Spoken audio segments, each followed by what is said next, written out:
Hello, എല്ലാവർക്കും നമ്മുടെ ഇന്നത്തെ വീഡിയോയിലേക്ക് സ്വാഗതം. ഇന്നത്തെ റെസിപ്പി നേന്ത്രപ്പഴം വെച്ചിട്ടുള്ളൊരു മധുര കട്ട്ലേറ്റാണ്.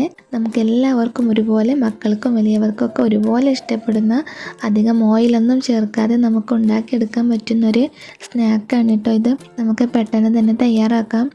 അതിനു മുമ്പ് എൻ്റെ ചാനൽ ആദ്യമായിട്ട് കാണുന്നുണ്ടെങ്കിൽ ഒന്ന് സബ്സ്ക്രൈബ് ചെയ്യാൻ മറക്കല്ലേ. ഇനി ഇതെങ്ങനെ തയ്യാറാക്കുന്നതെന്ന് നോക്കാം. ഇവിടെ 3 നേന്ത്രപ്പഴം എടുത്തിട്ടുണ്ട്. അത് നന്നായി പുഴുങ്ങിയെടുത്തിട്ടുണ്ട് കേട്ടോ. ഇനി ഇതിലേക്ക് 1 കപ്പ് തേങ്ങ കൂടി വേണം. ഇനി 1/2 കപ്പ് പഞ്ചസാരയും കൂടി വേണം. നന്നായി പഴുത്ത നേന്ത്രപ്പഴമാണെങ്കിൽ നമുക്ക് പാകത്തിന് ഇട്ട് കൊടുത്താൽ മതി. ഇനി ഇതിലേക്ക് നല്ലൊരു ഫ്ലേവറിന് വേണ്ടിയിട്ട് കുറച്ച് ഏലക്കായ കൂടി പൊടിച്ചെടുത്തിട്ടുണ്ട്. ഇനി ഈ ഏത്തപ്പഴം ഒന്ന് നന്നായിട്ടൊന്ന് ഉടച്ചെടുക്കാം. ഇവിടെ ഒരു സ്പൂൺ വെച്ചിട്ടാണ് ഉടച്ചെടുക്കുന്നത്. കുറച്ച് ഉടച്ച് കഴിഞ്ഞിട്ട് പിന്നെ നമുക്ക് കൈ വെച്ചിട്ട് നന്നായിട്ട് കുഴച്ചെടുക്കാം. കൈ വെച്ച് കുഴച്ചാലും നന്നായിട്ടൊന്ന് അലിഞ്ഞ് കിട്ടത്തുള്ളൂ. ചെറിയ കഷ്ണങ്ങൾ ഉണ്ടെങ്കിലും കുഴപ്പമൊന്നുമില്ല.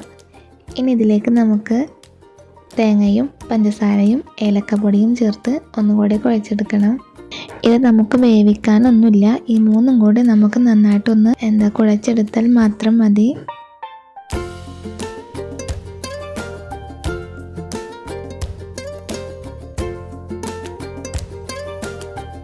ഇത്രയും മതി. ഇതുപോലെ ഒന്ന് നന്നായിട്ടൊന്ന് മിക്സാക്കി എടുത്താൽ മതി.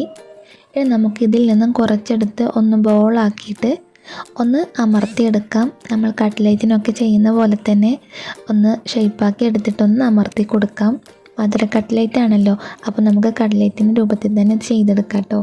ഇനി നിങ്ങൾക്ക് വേറെ ഏതെങ്കിലും ഷേപ്പിൽ നമുക്ക് ഉണ്ടാക്കണമെന്നുണ്ടെങ്കിൽ അതുപോലെയും ചെയ്യാം. ഞാനിവിടെ കട്ട്ലേറ്റ് മോഡലാണ് ഉണ്ടാക്കുന്നത്. ഇതുപോലെ ഒന്നാദ്യം ഉരുട്ടിയെടുക്കുക. എന്നിട്ടൊന്ന് പ്രസ് ചെയ്ത് കൊടുത്തിട്ട് ഇതുപോലെ ഉണ്ടാക്കിയെടുക്കാം. ബാക്കിയെല്ലാം നമുക്ക് ഇതുപോലെ ഒന്ന് ചെയ്യാം കേട്ടോ.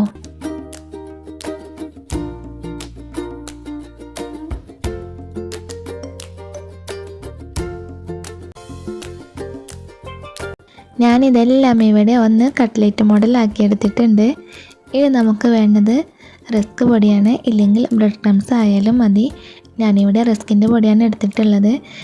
ഇനി ഇതിലേക്ക് മുട്ടയുടെ മിക്സും കൂടി വേണം. 1 മുട്ട പൊട്ടിച്ചൊഴിച്ചതാണ് കേട്ടോ ഇത്. ഇനി ഇതൊന്ന് സെറ്റാക്കി എടുക്കണം. പഴത്തിൻ്റെ മിക്സ് എടുത്തിട്ട് മുട്ടയുടെ മിക്സിലൊന്ന് മുക്കിയെടുക്കാം. എന്നിട്ട് നമുക്കത് റസ്ക് പൊടിയിലൊന്ന് ഇട്ടിട്ട് കോട്ട് ചെയ്തെടുക്കാം കേട്ടോ. നമ്മൾ കട്ട്ലേറ്റിനൊക്കെ ചെയ്യുന്ന പോലെ തന്നെ ഇതും ചെയ്തെടുക്കണം.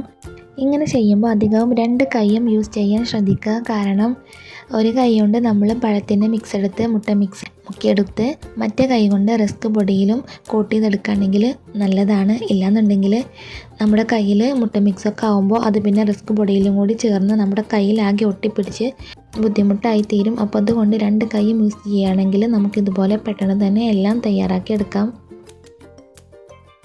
ഇനി ഇതെല്ലാം ബാക്കിയെല്ലാം നമുക്കിതേപോലെ മുട്ട മിക്സിലൊന്ന് മുക്കിയെടുത്തിട്ട് റസ്ക് പൊടിയിലൊന്ന് കോട്ട് ചെയ്തെടുക്കാം.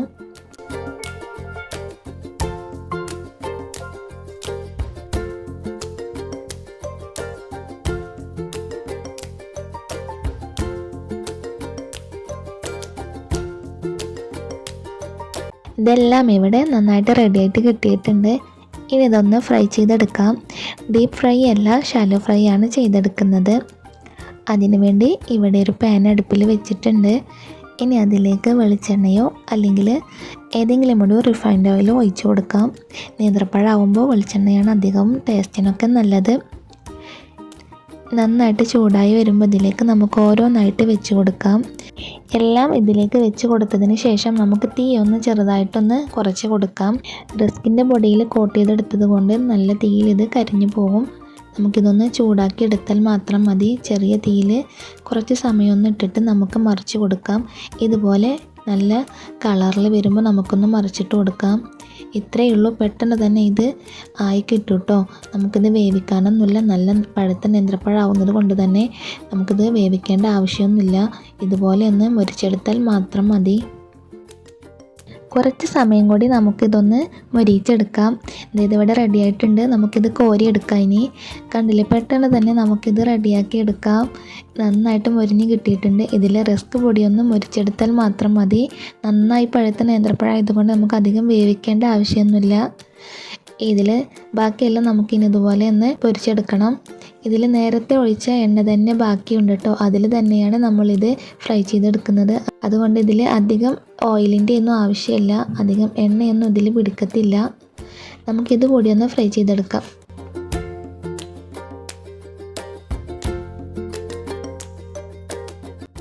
നമ്മുടെ നല്ല അടിപൊളി മധുര കട്ട്ലേറ്റ് ഇവിടെ റെഡി ആയിട്ടുണ്ട്. കുട്ടികൾക്കൊക്കെ ഇത് ഒരുപാട് ഇഷ്ടപ്പെടും കേട്ടോ. ഓയിലൊന്നും അധികം ചേർക്കാത്തത് കൊണ്ട് ഇത് എല്ലാവർക്കും ഒരുപോലെ കഴിക്കാവുന്നതാണ്. നേന്ത്രപ്പഴമൊക്കെ പഴുപ്പ് അധികമായിട്ട് നമുക്ക് ഇത് എന്ത് ചെയ്യുമെന്നൊക്കെ ആലോചിച്ചിരിക്കുമ്പോൾ നമുക്ക് ഇതുപോലെയൊക്കെ ഒന്ന് ഉണ്ടാക്കി നോക്കിയാൽ അടിപൊളി ടേസ്റ്റാണ് കേട്ടോ. ഒരു തവണയെങ്കിലും ഇതെല്ലാവരും ഒന്ന് ട്രൈ ചെയ്ത് നോക്കണം. എൻ്റെ വീഡിയോസ് കാണുന്ന എല്ലാവർക്കും ഒരുപാട് നന്ദി. വീണ്ടും മറ്റൊരു വീഡിയോയുമായി നിങ്ങളിലേക്ക് എത്തും വരെ എല്ലാവരോടും ബായ്.